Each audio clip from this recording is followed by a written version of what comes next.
we got to put the cherry on top on this pistol AK project we were doing, and I love the black tactical look.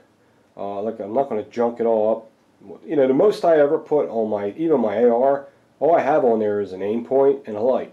That's it. With this particular gun, I think I might put a red dot on it, very, very small, something very low profile. I don't want to get crazy with the price though either. What's cool about this AK is that the recoil is very soft, it's not very violent. So, I mean, I don't see I ain't going to be in a swamp and the rain and all that shit, but you never know. I mean, if this shit hit the fan, God forbid if that ever happened, you might find yourself in a situation like that where you have to frickin' flee your neighborhood, and you could be in that situation that way, but it's very unlikely. This is called the night brake, and what it is it's a muzzle brake. It's not a flash hider. Flash hider and a muzzle brake are two different things. A flash hider cuts down your flash. It's exactly what it does, trying to hide the flash. It's exactly what it's saying. A flash hider cuts down your fireball. This is not going to cut down your fireball, but it does help a little. It does help a little. Not much though. What this does is it helps with muzzle rise in recoil. That's what it is. And it looks nice. I picked this particular one because I don't want to add much length to the pistol. I don't want to defeat the purpose of having a little pistol. I want it to stay little. This is the smallest one and the highest quality one I could find. So I got this one. It's about 50 bucks. I know. But when you get this, you have to get this kit with it. It has a D10 pin, a spring, and a roll pin. And you will need this. And we're going to install this today. So if I can shut my lips for a second so the video ain't a million hours long, we're going to get started on it. Okay? So that's it. Let's get this rolling and hopefully it'll come out good. I don't know if you can see it, but there's a little weld here. You got this awesome looking rifle, and you have the thread protector, which don't look bad. The thread protector has a cool look to it, even though it's really plain. But you have this nasty tack weld there, and you got to cut that off. So that's what we're going to do. Before I get this video going, that's why I have to remind myself. Somebody called Double Action and ordered a stainless 1911 9mm Sig Sauer SME. Whoever that person was, I lost your information because I'm a douche. The gun came in, it's here. So just give Double Action a call and we'll get it to you. So remember, it's a stainless Sig Sauer 1911. It's the 9mm SME. Okay? Now I got that out of the way, we can start this. Okay, I got a Dremel here with a cut wheel. Now what I want to do is, most important thing when you're doing this is you got to get yourself comfortable. You need something to lean on. I got my elbow on this vise. I don't want to slip. You know, if we get some scratches on the AK, we don't care because AKs, they're rough guns. They look cool and you just paint them up and they look good. But we want to make as least damage as possible, okay? So I'm just going to try to get myself very comfortable, and I'm going to start cutting this weld without having my finger there. Start cutting this weld right about there, okay, without hitting anything else. Okay, so here we go.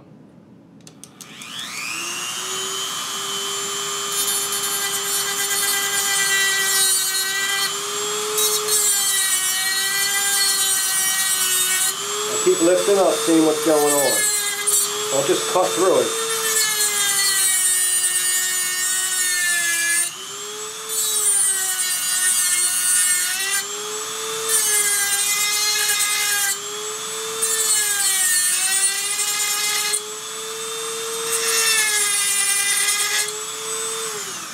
Alright, I'm almost through. As you can see, I'm not getting scratches all over the place because I just rather not. I like to keep myself practicing of taking my time in case I'm working on a gun that looks like a friggin' Swiss watch. You know, one of those guns. Like an Ed Brown, which I would never do. I took a little off there. Okay, another thing I heard, once you break through this, sometimes these are hard to get off. Some come right off, some don't. We're going to find out and see what happens. So we'll keep on going.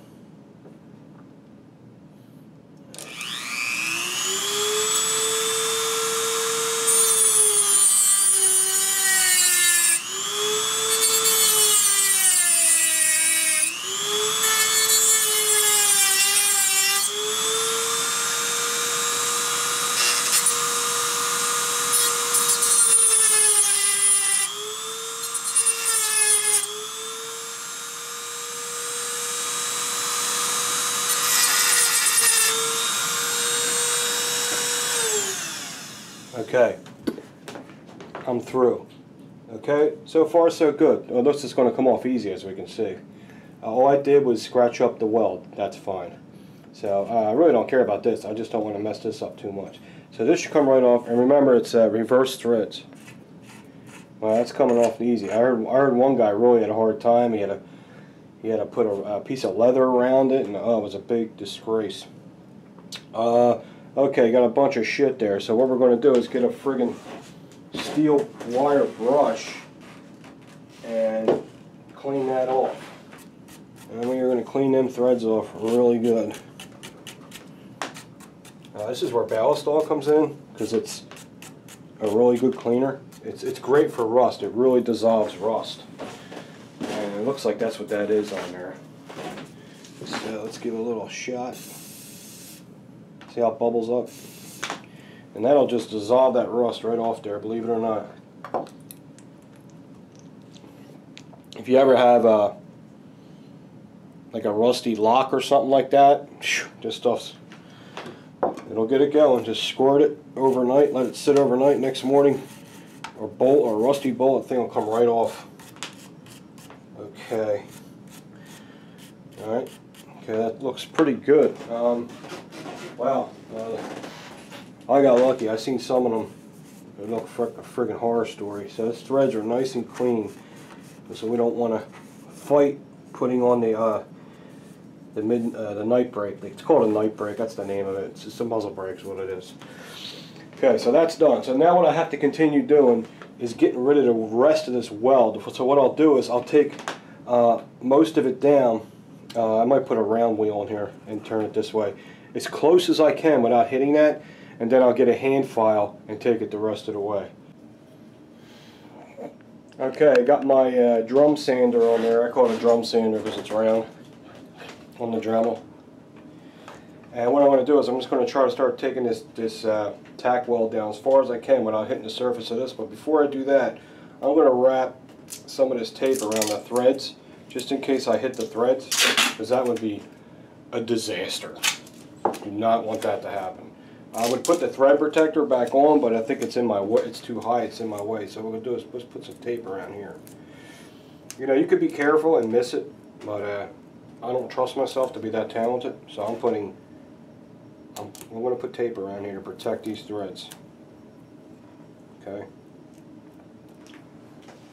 Are we rolling? We're rolling. Okay. So I'm just going to start easing this in.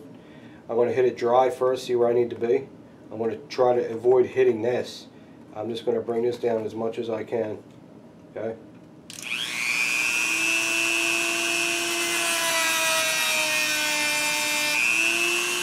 Keep checking. Yeah, I'm hitting that a little bit, so be careful.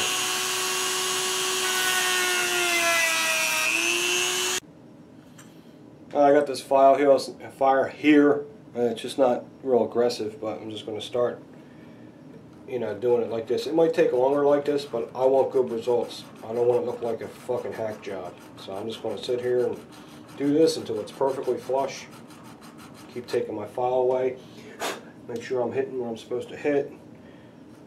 And just file it down flat. Alright, I got as flat and as smooth as I can get it without destroying everything else. I'm pretty OCD, so I can see the circle, but when I run my finger over it, it's just about perfectly flush with everything.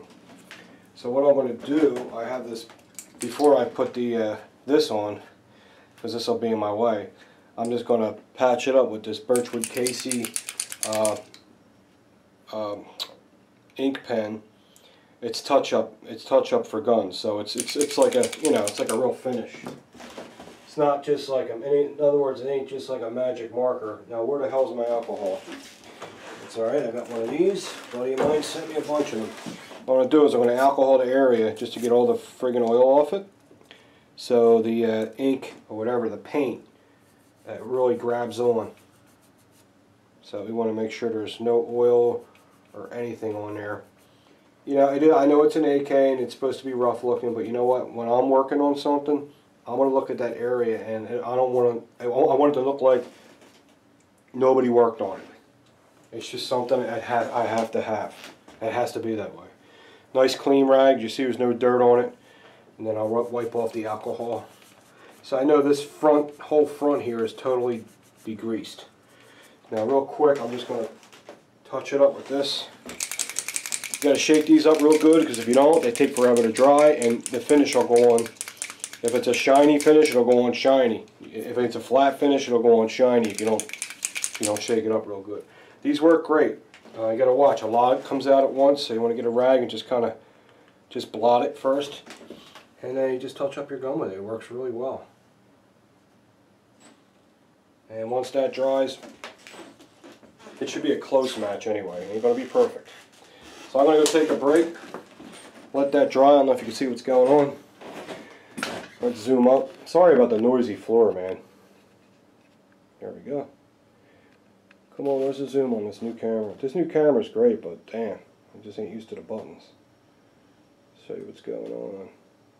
Alright, there we go. Is it going to focus for me?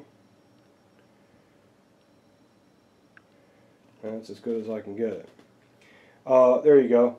So it's just like you can't even, like there was nothing there. I'm going to take a break, go eat, and then I am going to do the detent pin. That's probably the hardest part of the job. The hardest part of the job is getting the roll pin in the hole. That's pretty much it. Alright, so I'll see you in a blink, really. Ready? Blink. Well, I am stuffed. I just had lunch with IBS Ron, and yes, he couldn't be stinkier. Just kidding, Ron. Ron's very sensitive. You gotta watch what you say. That was fun, man. Ron lost a lot of weight. Wish I could do that. Looks like he lost like 20 pounds. He says 15, but I don't know. Looks like more to me. We had an inside-out pizza, and if you don't know what that is, it's a pizza inside out, but it was a panzerotti, which means a pizza inside out dropped in a deep fryer. Just what I need. It's bad enough my fucking, my nipples look like party hats as it is. Alright, so the next step we're going to do is, I'm just going to, you really don't have to, but what the frig, why not? I'm going to put a little oil in this, just a drop. This is your pivot pin, or your detent pin, whatever the hell you want to call it. It's a friggin' pin. I'm just going to put some oil on that because that slides in and out of a hole. Okay, and then you get a spring with it. I'm going to get the spring, and I'm going to put the spring on that. As you can see, I know you can't see on the camera, it has a cutout. And you want the flat side, you want to go in and you want the flat side towards, like that. You want the flat side towards the pin, because the pin is what stops it from coming in and out. So what you do is you put the spring on first, okay? Then we're going to stick it in here, okay? And you have to kind of fish it through a little bit, okay? Pretty much there. Now I got to make sure the flat side is where it needs to be. It needs to be towards that hole. And you think I would look first before I stuck it in there? Of course not. Okay. So about, should be, let's say right like that. Now there's a little ledge inside. You might have to take you a couple attempts to get it in. You can also push it out the other side to see it's totally wrong, which it is. So I got to spin it around. So what you could do to hold that in, so you don't have to sit there and play with it. I don't like to put pliers on anything, so I want to get it in the right direction first. Yeah, that's where it needs to be, right like that. So what I'll do is I'll put the brake on. Remember, reverse threads, right? So lefty tighty. Now it's not going to go all the way down and tight. It's not like that. I mean, there's a lot of 8K. It's just held on by that little indentation. So we're going to get it down as close as we can. And you got to remember, the vents have to end up on the top. So there it is there. Now when I turn it, it'll click in there. So I got to make sure that is in the right spot. So what happens is, a real easy way to tell if the flat spot's in the right position, when you look in there, you should see daylight, a perfect circle of daylight. and that's what I'm seeing. So we're going to use this as a holder. So we're going to push that in a little bit, turn it this way a little, and just let it hold it for us. Okay. Now here's the tedious part. We got a little roll pin here. And what we want to do is we want to get it started. Okay. So what I do is, as a trick, because I don't have a roll pin punch. I have punches and it says that they're a roll pin punch, but they're not. A roll pin punch has a pocket, so you could, it holds the pin for you from slipping out. And I need a pair of, I could use these. Could use these to start it. But what you want to do is, it's better to use a punch because you don't want the hammer here. You want the hammer up here, and you want to be able to see what you're doing. When you're hammering close, you can't see what's going on. You're going to ding this up, you're going to look like a jackass. So you got to use the right stuff. And it's too small. So what I do is I use insulation of a speaker wire. And what I'll do is, I'll have to cut this. I don't like to use scissors, but that's all I got right now. Where the hell's my damn pliers? People borrow stuff, they won't bring it back. Now what I'm going to do is, I'm going to use, where's Aaron's knife? AB Superman. Use AB Superman. I want to splice this. Let's see, about, I guess about that big. Just spin it around here. Alright, so what I do was I use a piece of speaker wire. This speaker wire is a little too thin. I gotta get thicker speaker wire because the insulation was a little too small, but I got it to work. So I don't lose the part. I put the speaker wire to, what it does is it just holds the little roll pin for me so I can get it started. Okay. So what I do is just start the roll pin. Let me get a hammer.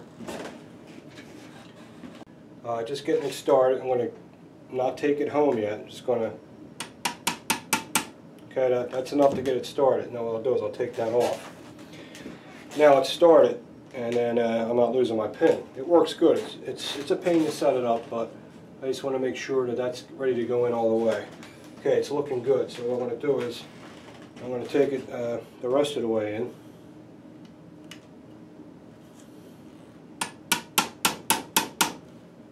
All right, it's going in pretty good.